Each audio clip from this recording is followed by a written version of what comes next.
Sway. Sway. Sway. Sway. In the morning. In the morning. In the morning. Shay goes by. Wake your punk ass up. That crust out, y'all.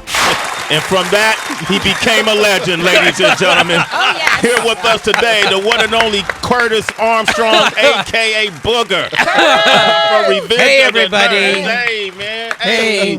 Hey, good to see you, man. Thank you. It's good to see you. Good to be here. Man, Booger, man, you... I know. Can I call you Booger? Is that You right? can call me Okay. anything you want. Man, you became a hero for a lot of folks. Well, man. I know, and I mean, being classy on top of it, which is really nice. I mean, that belch, Yes. which is the stuff of legend. I do have some background information about that. What if you'd can you like tell to us? hear it. Absolutely. This is something not everyone knows about that belch. It was a camel. It was a camel. You knew that? Oh my God! Why did you ruin that? It wasn't. No, he didn't ruin it. Okay. He didn't ruin it because it actually goes into more depth than that. They couldn't find a human who could belch the way they wanted them to belch. They don't exist. So they went into field recordings of animals to see if they could blend it with a human belching. And they found a recording of a camel orgasming. It was actually a field recording of two camels mating. And at the moment of climax, that was the sound that came out. And they used that and a human belch together and blended them. And that, children, is how Booger won the belching contest. Thank you very much.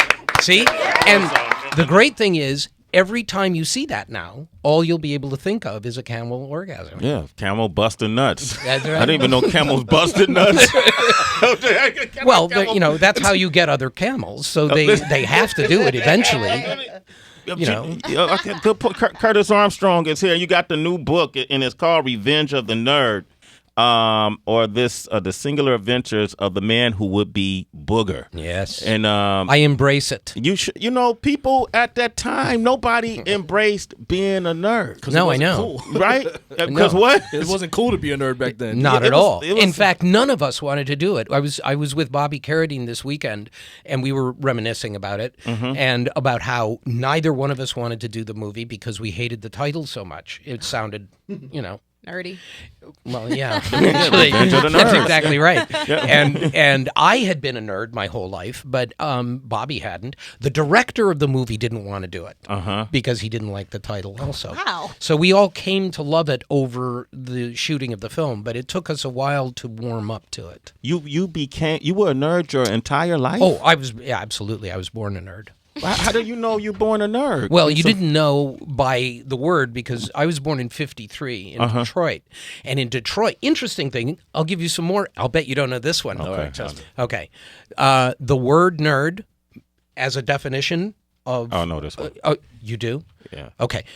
All right, but don't say anything. Okay. You're going to tell them the year it became... Well, it started with Dr. Seuss. Okay. Dr. Seuss wrote a book in 1949 called If I Ran the Zoo. And one of the animals in the zoo was called a nerd. And it was a typical Seuss character, right? And then in Detroit, in 1951, I think? 51. Yeah. 1951, the word nerd became current to describe someone who was square. And I think it came out of the jazz scene in Detroit, the jazz and blues scene in Detroit. L7. It was just one of those expressions that came up. And then I was born in 1953 into the one city in America that had a name to describe me, but it wasn't used. It wasn't commonly used until much later. What makes a person a nerd though now? Passion, man. It's passion. It's devotion to whatever it is. It can be music, it can be books, it can be comic books, it can be science, it can be computers, it can be anything you want. And cosplay now. I mean, all of the things that nerds typically love. That's what makes them nerds. That's what makes it. Do you feel a little slighted now? Because nowadays it's cool to be nerdy. Well, Yeah, you, that's you, true. you were the We sacrificial suffered, lamb. man. You suffered as a nerd. We Come on, suffered. Curtis. I know. We broke ground for all of the other nerds. Yeah, but all the celebrities are trying to look nerdy and, That's so true. and act nerdy, like Really? you know, Glasses they gang, trying to be awkward and you know what I mean. yeah. See, I never had to try to be awkward. It came very naturally to me. Pharrell started the group NERD. That's Yeah. right. That's right. Well, you a fan? You a That's fan? right. of the- Yeah. of Oh, the- absolutely. Yeah. Okay. And Yeah. I mean, it was an expression. Even when I was in high school, it was not an expression. So late '60s, early '70s, it was not something we were called. Yeah. We were called versions of it. Versions of nerds. All right. Okay, Versions of nerds. We're gonna come back and talk about the book Revenge of the Nerd, which is out now, right? Tomorrow. Tomorrow. It comes out Okay, tomorrow. It comes out tomorrow. You can pick it up. Nice. In this book, there's a lot of revealing information. You're going to find out about some of the biggest stars you know, from Tom Cruise to Sybil Shepherd. I was a big Moonlighting fan. Were you? Oh, come on. The way they used to shoot that, and Sybil used to have that soft lens thing going. Yeah. We're going to talk about all that up next, man. If you're Revenge of the Nerd fan, 888-742-3345. Call us. We got Curtis Armstrong, a.k.a. Booger, who has the book that's out now, Revenge of the Nerd. And, man, you just kind of, man, I just stumbled into it. Yeah, like, what made you write this book? Well, it was, I never throw anything away. And I had all of this stuff in boxes and crates and things, and I was getting kind of to the point where I needed to get rid of stuff. And I'm talking about stuff going back to my acting academy days, like in the early 70s and stuff. And I started going through it, and there were journals and letters and diaries and all of this stuff.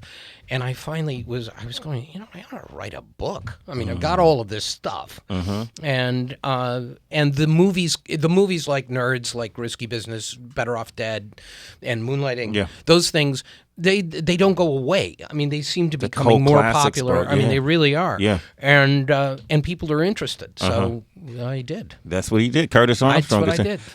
In the book, you go on to, like, the second Revenge of the Nerds, the first one became more successful than people anticipated, right? Right, absolutely. Okay. When the second one came around, how did that, like, were you into it, or did you almost not want to do it? I didn't want to do it. Because it was not done by the same people. Okay. The director wasn't the same. The producers weren't the same. And the writers weren't the same. Anthony Edwards, who played Gilbert, wasn't in it. Brian Tochi wasn't in it. It was just feeling like it was product. You said in the book that after reading the script, it felt like that they never even saw the first one. That's the way it felt. Yeah, definitely. And so, we talked about it, and I was on Moonlighting at the time, which was another issue because I had a big commitment to that. But ultimately, I did it mainly because the truth is the you nerd. got to check, man. Well, I got to check, which is that. I mean, that's always the main reason. Yeah. Is, are they paying you? Yes. Okay, I'm there. But it was also fun to hang out with them, the guys, and so I did. There was some legendary, like, rumors behind the scenes of Moonlighting that Sybil Shepherd and Bruce Willis used to be at each other's throat. They did. Yeah. I mean, well. Was it true? Was it propaganda? There was no actual physical violence. Okay. But it is true that they did not get along. It's not completely uncommon, and it certainly was widely reported at the time. I mean, it was not, everybody knew that. Yeah. But it was just, a conflict of chemistry or something. I don't know. I was never. You witnessed able to it though? Did you witness sure. it? Like, Yeah, what of did you course. witness? Well, give me an example of a conflict of energy. Well, I mean, Beautifully stated. what it was, I mean, there were occasional blow-ups, but really it manifested itself in a different way. It was a little like parents who are not getting along and hiding it from the kids. So it would be stuff that would happen outside of, we would be sent home. We would just say, it's okay, we're not doing any more today, and we would go home, and that sort of thing. So, and I came in late, and I was in that weird situation where there are different camps, and you don't know which camp you fit in, and it was weird. Was there? Because a lot of times when you hear about actors or that people not getting along on a set, male and female, there's usually some personal connection that we didn't hear about. Right. Like, did they mess around and it went wrong? You know what I mean? Like, I was not present for anything, so I. But you wrote a book about it, man. No. I mean, no, I don't think so. No, I know that I've read as much as you have on that subject. Okay. All right. Okay. I mean, Sybil's been interviewed and so on, and I think you have to go with what they say. In the book, you talk about how she slammed a briefcase against a wall in one of the scenes, and it shook the whole set. Yeah. So she threw a briefcase against the wall. Here's the thing. Okay. Sway trying to get to the bottom of it. Right. But I'll throw out one other thing here that nobody remembers about this, because you wouldn't have believed it unless you'd been there. They had the massive amount of screen time. That show was the two of them. Elise Beasley was also part of that group when it started. Yeah.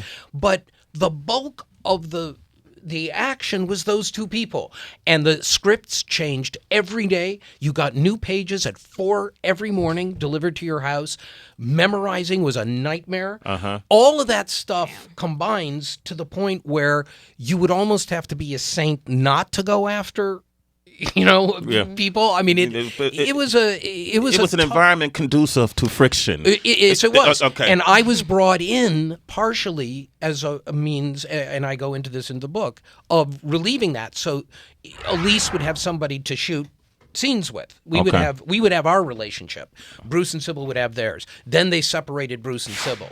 And then as the show started deteriorating towards the end, it was partially because it wasn't Bruce and Sybil anymore. Okay. Even if they didn't get along, that they was were the still magic. on camera. They had magic, and that is part of it. Yeah. Is whatever issues they had sparked like crazy. On camera, and once they separated them, that wasn't there anymore. Okay. And Sybil had that lens, that soft colored lens. What was that about, man? That was the first time I ever saw. You loved it? No. Did you ever see the original Star Trek? Of course. Okay. Original Star Trek does the same thing. All of the close-ups of the women on the original Star Trek are all gauzy. And it was the same DP. His name was Jerry Finnerman. He's the late Jerry Finnerman, famous Hollywood DP. His famous touch was with his leading ladies putting that lens on that made them all soft and look like and gauzy. Yeah. And it Elizabeth Taylor-like. Well, it was by the time we were doing Moonlighting, it was already kind of passé. It looked like an old Hollywood trick. Yeah. Which is basically what it was. That's what it was, but it kind of worked, though. Yeah. That show was big. Yeah, it worked fine. Curtis, I want to extend the question a little bit about work. You mentioned Bruce Willis, and he's probably forever like John McClane. And with yourself, people, I'm sure you walk down the street, Booger! Right. As an actor, how do you, shake a typecast? I don't even consider it a typecast, because the truth is, I've never done a part like Booger since Booger. It wasn't like all I could do was parts where I picked my nose. Right. That would be terrible. Right. Yeah. But there was a lot of stuff that I did, all kinds of different stuff that I did after that. So, I don't mind. The truth is, an actor is lucky if he has one character that people know him for. One character. I've got 2 or 3 that people know me for. That's a good thing, and that it's hard to complain about that. There were times early on, especially because I didn't care much for Booger as a person, and you didn't like yourself. Oh God, no. You didn't. I turned it down. Wow. Originally, I wanted to turn it down. Because can I tell you a story about this? Booger, you can tell me whatever you like. Okay. All right, let me tell you the story. Let me just tell you this story. Okay. So, I'd done Risky Business, right, which was classy movie. Tom Cruise. It was really a beautiful art movie type of thing. Yeah. So then I think I'm going back to the theater. I'm not going to do movies anymore. That was a nice thing, but I'm not going to do them anymore. And then I get the offer to read for Gilbert, Anthony Edwards' part, the other lead. Okay, right. That's what they were reading me for. And I go, well, it's a terrible script, but boy, it'd be a lead in a movie? Yeah. 20th century. That's great. So I go in and read for it. Goes well. And then I get the call from my agent. They say, well, The truth is, they're not considering you for that. They've already cast that with Carradine and Anthony Edwards. But they love you, and they want to have you as another nerd. And I said, well, what nerd? And they said, well, another nerd. And I'm going, wait a minute now. And I'm thinking, well, I mean, it's obviously not Lamar. You know, it can't be the black gay guy. It can't be him. Can't be the Japanese guy. That can't be the little kid. I'm too old for the little kid. So it's either Poindexter or Booger. And I say to my agent, okay, here's what you do. I said, you go back to them. If they offer you Poindexter, I'll take it. If they offer you Booger, you turn them down. My agent go, what? And I said, yes, you turn them down. That is a disgusting part. Yeah, all he does is belch and pick his nose and say horrible things about women. I'm not going to have anything to do with that. I'm a classically trained actor. I'm not going to play Booger. So you call them back and you tell them if they want to offer me Poindexter, I'm their boy. But if they offer me Booger, no. And then so I hung up and they call back and they say, well, they offered you Booger. What should I say? I'll say, oh, okay, I'll take it. Curtis Armstrong is here. The book is called Revenge of the Nerve. And the risky business, you brought up Tom Cruise. And you've been viral on the internet because of this book. People have been talking about some of the excerpts from this book. Is this the first time you've been viral since the internet has been you've been around here? Yeah, I'm looking better, aren't I? I think I'm finally getting over that. Yeah, and you were a big risky business fan. Not at all. Never seen it before. But yeah, I can tell. I'm seeing a Blu-ray video being held up. Yes. No, it's because I love Miles and I love the scene when he tells Joel to just say "fuck it." Like that scene. Well, he actually says, "What the fuck? What the fuck?" You're right. What the fuck? But the thing is, I was reading. I mean, sorry to correct you. It's just only the most famous thing I ever saw. I just want to sign it.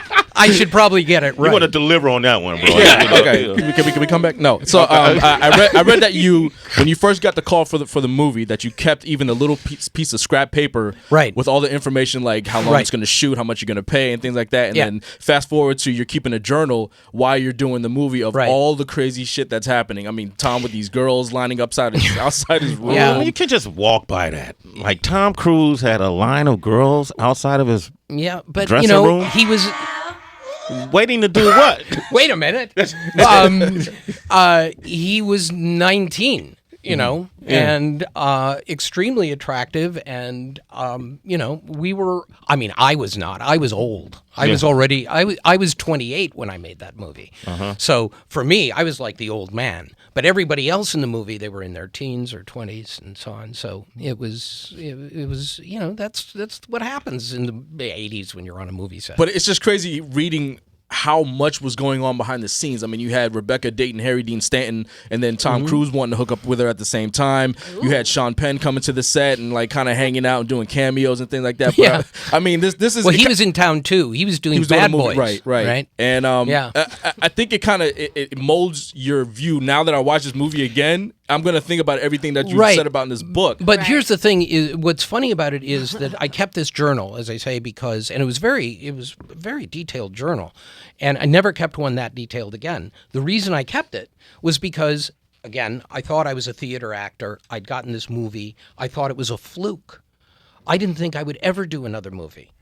So I wanted to remember what making a movie was like. As much, all of the stuff about girls and so on, and all of that sell stuff. The book. Well, yeah, but don't just dismiss that. No. I know. No. I understand that. But what I'm saying about the journal is the journal was filled with detailed stuff about the actual shooting of the film, because all of that was interesting to me. Seeing everything, not only who was hooking up with whom, but the fact that this is how you do it. Yeah, Rebecca played the prostitute. Lana. Yeah. Tom hooked up with her. Oh, they were together for I think 2 years. Even after the movie. Yeah. She must have really delivered on her role. It was a serious love affair. But okay, so after the movie wrapped and everybody kind of went their separate ways, Tom blew up to be this incredible, huge star right now. I mean, he just did The Mummy, which is in theaters still. Right. Have you talked to him since then? Because a lot of people, It's over. a lot of people say like he just can't be touched. Don't mess with him. You know, like he's such a huge star, even beyond Hollywood with the Scientology thing around him. That it's like you just don't talk about the guy at all. Yeah, no. I haven't seen him, not for any weird reason. It's just I haven't seen a lot of the people that I worked with, so it's not terribly surprising. I saw him once, actually. After that, we had dinner here in New York. I was still living in New York at the time. And he and Rebecca came into town, and I went and had dinner with them. Did you really? Yeah, that was like a year and a half later, something like so that. y'all were cool. So that was the only, but that's the only time, and that was before he, Top Gun and all that. So. Well, this is an interesting book, man. For all the nerds out there, I was once a nerd too, man. I just want to thank you for empowering me. You are welcome, and you're still a nerd. I'm still a nerd, but the word has evolved now. Yeah. You are the old school nerd. I'm the old You're school. the really traditional nerd like me. Yeah, when you mentioned Star Trek first episode, Exactly, I was there, right. dog. I was there. It was I a whole know. lot. Did I you know. watch MASH?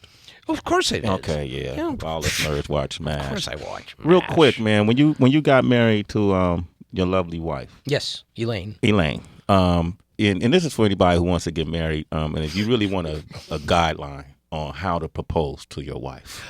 Don't do what I did. Curtis Armstrong. This is exactly what not to do. I Yeah, read don't about do this. What I did was I told her I was taking her out to dinner in L.A., and I didn't tell her that I'd gotten plane reservations to go to San Francisco and got a beautiful boutique hotel with a gorgeous room and flowers and champagne when we got there and the whole deal. And then we were going out to a nice restaurant, and I did it.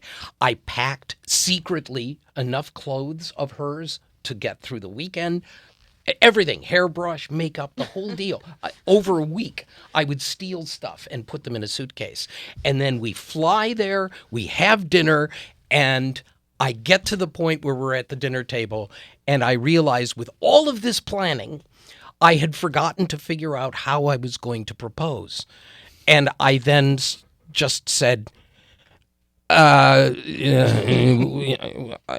I was, and it just went on and on like I'd had, a brain injury or something. It was millions would not have interpreted it as a proposal. And yet she said, "Are you saying you want to marry me?" I went, yeah. And she said, "Okay, fine." So she proposed to herself. Basically, yeah. Congratulations, man. So don't do it that way. Said a brain injury. Figure out ahead of time how you're going to do You it. had the ring though. Oh, I had everything planned. It was all perfect, except saying, "Will you marry me?" Yeah. I couldn't figure that one out. Curtis Armstrong, ladies and gentlemen. The nerd lives. The Thank nerd you. lives. Thank Get you, the new everyone. book out tomorrow. The book is Revenge of the Nerd. Man, go online, pick it up everywhere, right? Absolutely. Man, thanks, man. Thank Good to you. see you in person, brother. Great. All right. Up next, Ryan Phillippe is going to join us. 888-742-3345. You want to talk to Ryan Phillippe? We will be taking questions. It's Sway in the morning, only On Shade 45.